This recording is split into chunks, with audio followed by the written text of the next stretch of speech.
Hi, thank you very much for inviting me to this. So I work at Cardiff University, and what I'll talk about is sort of two projects. So one that has finished already, which was about the implications of looking at the Snowden leaks and the implications of mass surveillance.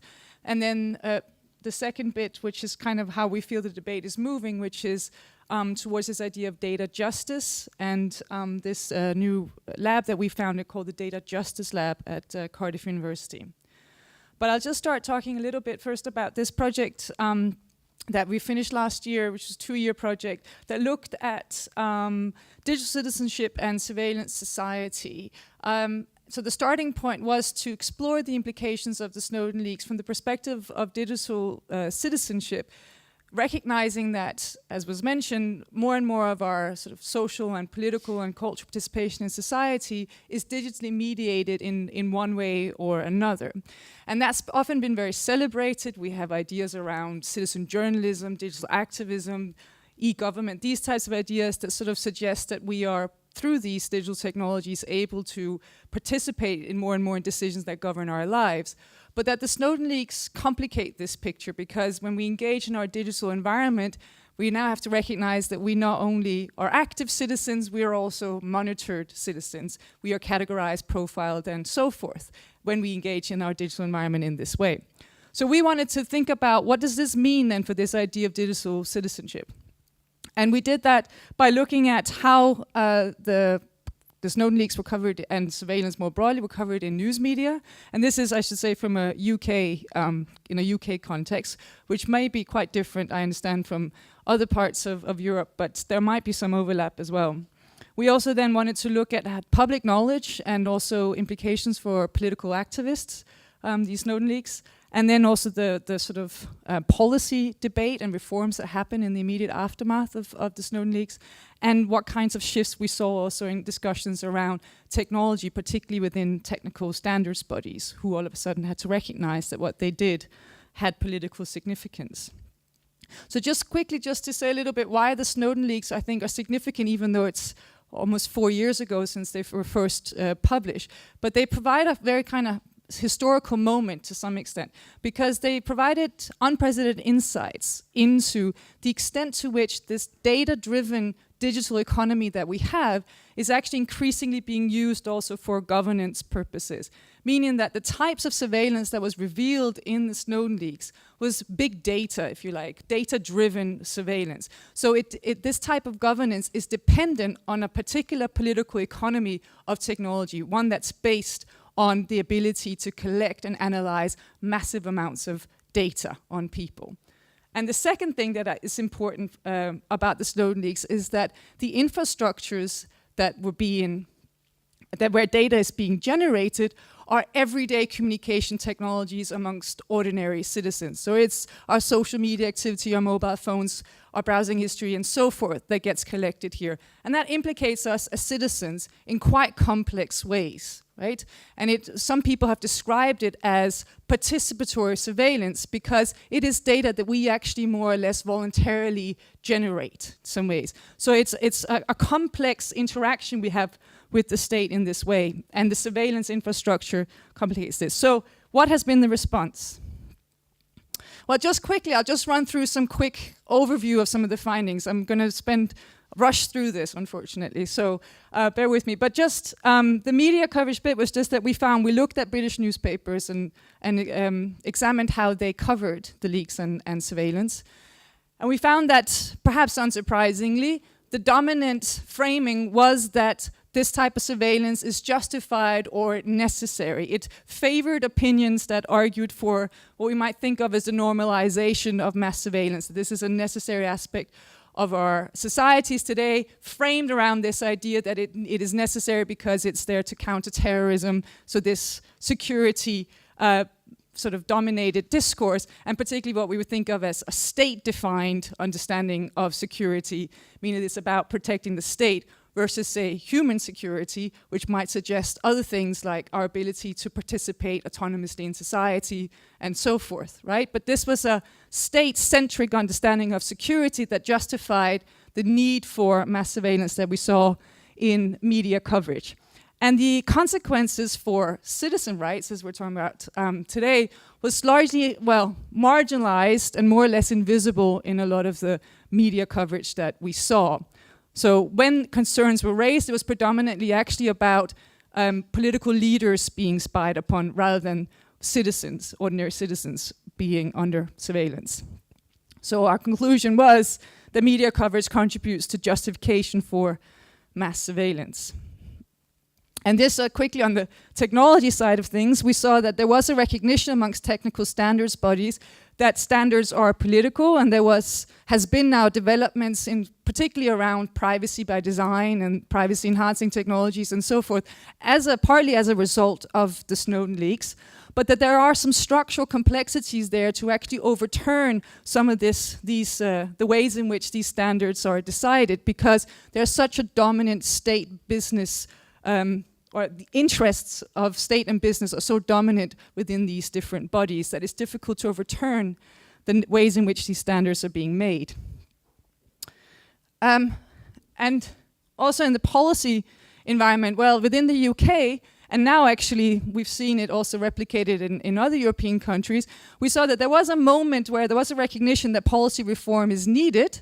But actually what happened in the UK is that we had policy that largely legalized the things that Snowden revealed that the state was doing anyway, right? So we found that actually there was no revision really of surveillance powers. In fact, there was an extension of surveillance powers in what's called the Investigatory Powers Act that was passed in December, I think it was. And this was partly because the ones that dominated the policy process were also the state interest and actually very much intelligence services who got the ear of the government. And so this, rather than other actors and other stakeholders. So we had this is from a civil digital rights group who said that we need to flip the switch from state to citizen-centric thinking, highlighting how the extent to which this policy process was dominated by state interests. And then public knowledge, we saw that there was kind of low knowledge really of Snowden overall and the contents of the leaks. But there was actually prominent concerns about privacy and concerns about also why do they need to collect it? This was an often sort of a frequent concern or question we had. And also how you actually do anything about it. There was sort of a lack of understanding of that. So there was an awareness, but we didn't see a shift to privacy-enhancing technologies like using encryption, for example, or anonymization tools. And we saw some justification among some people we spoke with, therefore, that, well, you know, the famous one, if I have nothing to hide, I have nothing to fear. Although that we spoke with different demographic groups, and we spoke with ethnic minorities, particularly with young Muslim groups who question this kind of position much more, highlighting also the extent to which your position in society and your sense of privilege and so forth might influence that kind of stance. But what we found with doing our focus groups with members of the public was a kind of resignation to the fact that these are the infrastructures, this is the nature of the infrastructures that are in place, rather than necessarily consent, right? So we want to distinguish here between that it's more, well, what can we do about it anyway? It has to be like this, right? This is just how it is. We've called that a kind of surveillance realism, where you sort of accept status quo even though you think there are problems with it. And political activists, actually, we spoke to groups that were not involved in digital rights and technology, echoed actually some of those types of sentiments, and also sort of felt, well, we expected that this goes on, we expect that this is what happens, and then also said we don't really need to be so concerned about it as long as we stay within a mainstream framework. So as long as we don't engage in radical politics, we don't have to concern ourselves with it, which kind of could be seen as a chilling effect, which is one of the phrases that have been used to some extent. And also we saw that this concern with surveillance was very much outsourced to digital rights groups and technology activists. So we found that these organizations, which were sort of environmental activists, labor activists, anti-war activists, were sort of saying, well, we have digital rights groups and technology activists who are doing that, who are engaging in this issue. That's not what we do, right? So there's a kind of disconnect in civil society around digital infrastructures. And some of the issues around that came up because so this is what leads us on to this reframing around data justice. Because where resistance did happen within civil society it was framed in particular ways, partly because that was civil digital rights groups had to operate within the kind of political context that they were in. But we saw that actually it became framed as a techno-legal issue, meaning that a prominent response, the most dominant response in terms of resistance to surveillance, was the mainstreaming of alternative technologies like encryption, like anonymization tools and so forth, which actually suggests that this can be, it's kind of a technological response to some extent. So we heard about crypto parties, there was a proliferation of this. This was a dominant response. The other one was policy advocacy around quite sort of narrow discourses within policy debates that are often also very technical that digital rights groups could engage with. And for many, this felt very exclusive. So we see that actually the kind of resistance there was to surveillance and data-driven surveillance in the aftermath of the Snowden leaks was confined to sort of a kind of expert community like digital rights groups and technology activists. And the broader public and other types of and other parts of civil society didn't really engage so much in the debate on these terms. And one of the issues is, and this is what we call it sort of disconnect, one of the issues is perhaps this framing around individual privacy and the protection of personal data as being the key issue at hand. Because if we actually look at what these data-driven technologies are being used for, it raises far broader concerns. So in recent couple of years, we're starting to understand that this is not just a question of individual privacy. There are far bigger issues about the ways in which these technologies are transforming decision-making and governance in a way that implicates concerns also with, say, discrimination, fairness, equality. Those types of questions, what we might think of as social justice questions that go beyond individual privacy. And these are all stories. So this is a famous story from ProPublica they did called Machine Bias, where they looked at the ways in which data-driven artificial intelligence and risk profiling is being used in the criminal justice system to decide who should get bail based on the likelihood that they might re-offend or not. And they highlighted the extent to which this was very racially biased, right? This tool, for example. We also know that predictive policing based on social media data has also targeted predominantly, they targeted minorities in Ferguson and Baltimore. And there's been talk also now about the ways in which companies and our work lives, in the way that they're dependent on these data-driven technologies, also implicates workers' rights, for example. So these are much bigger issues that highlight the extent to which we're talking about a transformation across social life and a new form of decision-making that's being advanced on this promise that it will provide more efficient and supposedly more objective solutions to a range of social problems, that these technologies can do that. So we're dealing here with broader social transformations. And what we want to do in this Data Justice Lab is to try and highlight that, but actually saying that, well, data processes, the idea of the focus of on individual privacy suggests to some extent that we're all implicated in this equally as individuals, that these datafication or data-driven surveillance is a sort of flat process. And of course, this is not the case. Some communities are surveilled more than others. We're also surveilled for different reasons from each other, right? So this is an uneven process. And in some ways, there's a misunderstanding of this idea of mass surveillance, which suggests that there's a kind of democratization of surveillance. We're all in this, right? We're not, right? This is not how it works.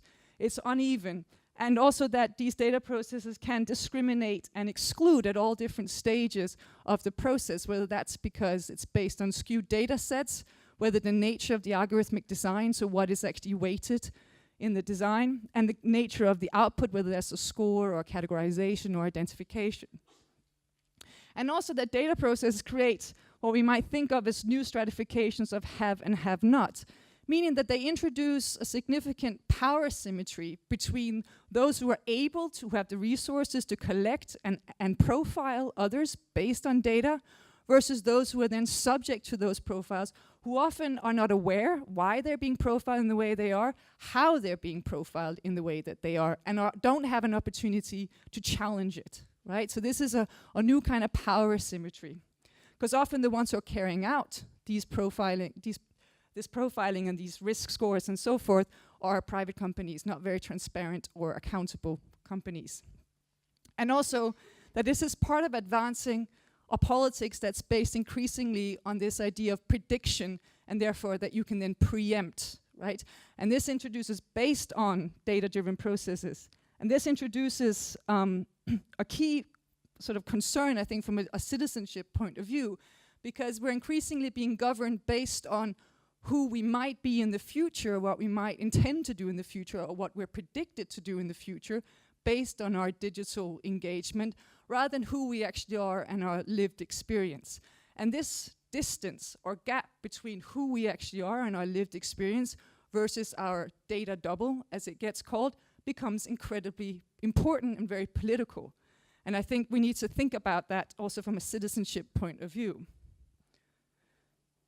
So, and just to sort of end on talking about the kind of fights that we're up against, is that we have, certainly in the UK, and I think also elsewhere, a legislative framework that largely enables this data collection and data sharing and sees that as the way forward. And we've had, actually now this act has been passed, the Digital Economy Act, which allows for a lot of data sharing between different sectors. And part of the problems is that the debate is still dominated by state and business, their interest, but also that within civil society, it's still sort of mainly digital rights and technology groups who are sitting at the table. But as I've just highlighted, it actually implicates far broader concerns than that. And one of the things that we want to sort of work with is to bring in, for example, anti-discrimination groups, people who work with labor rights, broader issues in society, because actually these processes implicate those types of rights frameworks as well, our ability to enjoy social and economic rights. And that needs to be recognized as well. I won't talk about the data ethics thing, but this is just to suggest that we need to also question in whose interest are these developments being advanced. And that's what we're trying to think about at this new initiative that we've set up at Cardiff University that's called the Data Justice Lab, which is about examining the relationship between datafication and social justice. So you're welcome to visit the website and to get in touch with us with ideas. I think I've gone over time, so I'll stop here. Sorry about that. Thanks. Thank you. Questions? Please.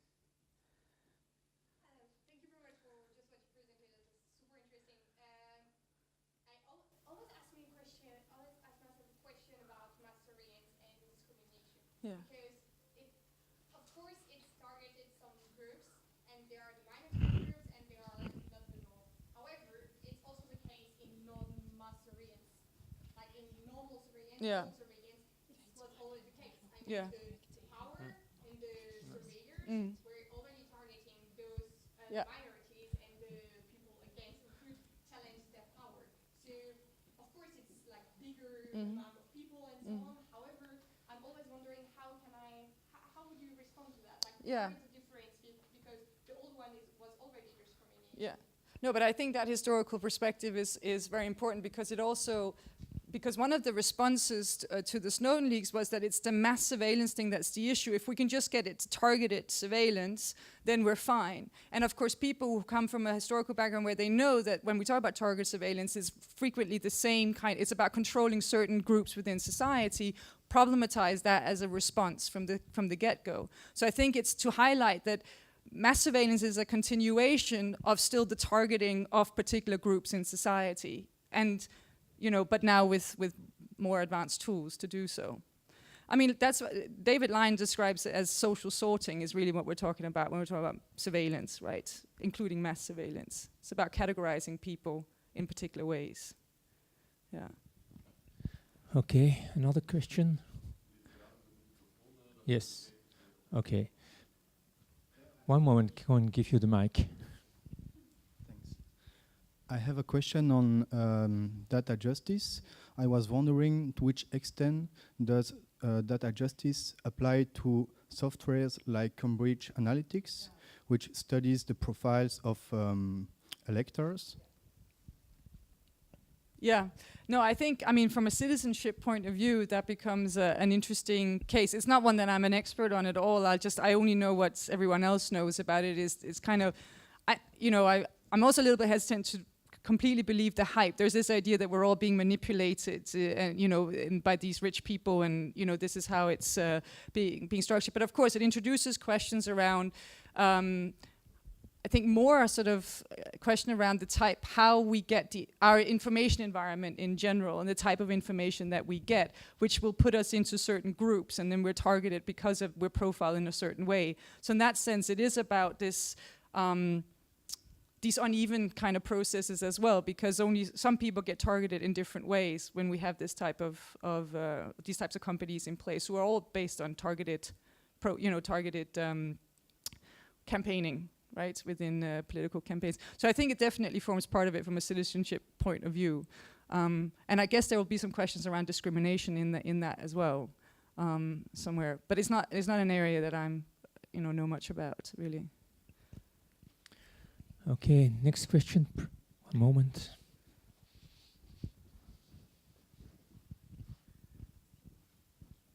Thank you. I will do my best in English. I'm not fluent, but I will try. I follow now courses in Master of Human Rights. And we learned that there is one reglement now in preparation in Europe. And this reglement can help and can give the opportunity to go to the court and to say that there are many injustices in the treatment of information and the building of databases. Is the first. I thought that maybe you will talk about that. And on the other part, I often think about Pirate, this political party. And my hope is that we can have surveillance on the policymakers. Yeah, and I'm not laughing, really. And we are all educated people now. We can learn.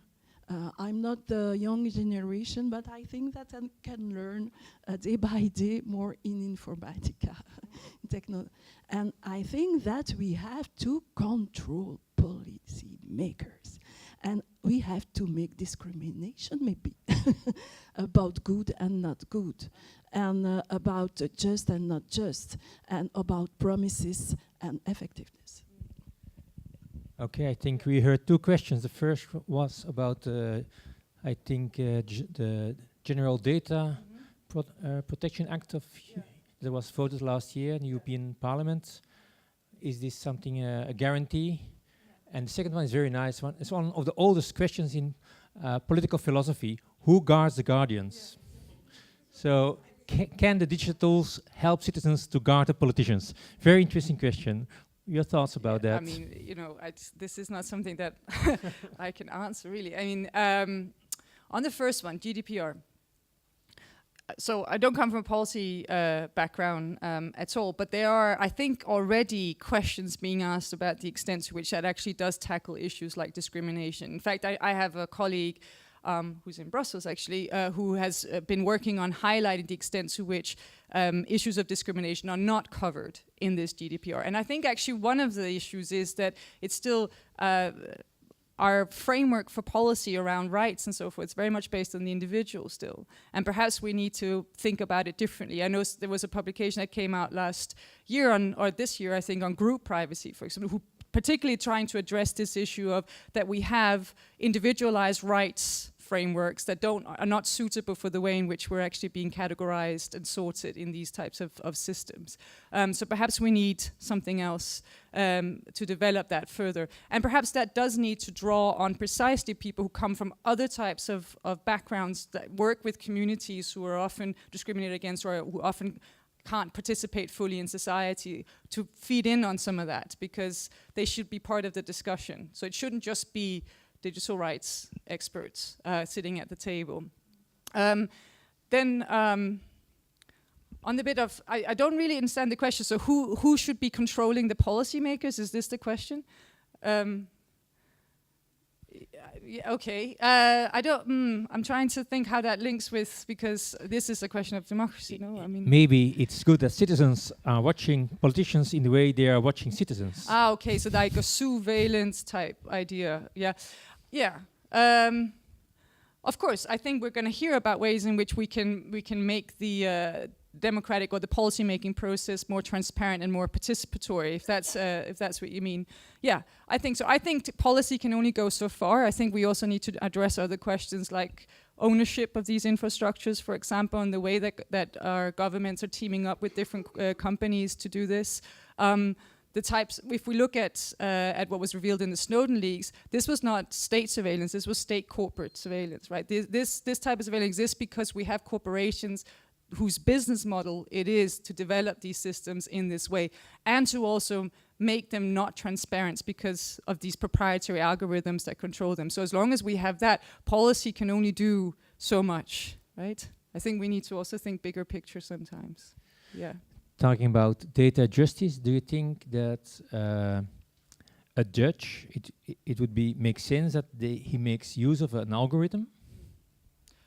Yeah, well, I mean, this is actually, that case is being discussed now because there's a person who was denied bail who found out that this was partly on the basis of this Compass, this profiling, this company that provides risk profiles for defendants. And one of the issues is that he wants to find out why he was profiled as being risky. And the judge, of course, because they don't know, because they don't understand, or they don't have access to the algorithms. So this is an unanswered question. And of course, one of the things in the GDPR is a right to explanation for data-driven decision making, which might help in some ways to improve that process. But I think it seems instinctively quite suspicious to think that these systems should provide or inform us in this way. But there is, of course, I will just for the purpose of argument, there is, of course, an argument around the fact that it could also, we're all biased. And there is a question around the extent to which it is possible to develop infrastructures that are less biased than humans, right? But to still recognize that these are built by humans. So bias exists always. I mean, human bias is still there. Is something to remember. Yeah. I think the problem becomes when we start thinking that it's objective. And then when we start outsourcing responsibility to technology and making technology accountable, which can't be accountable to anyone, that's where we have a real democratic issue around this.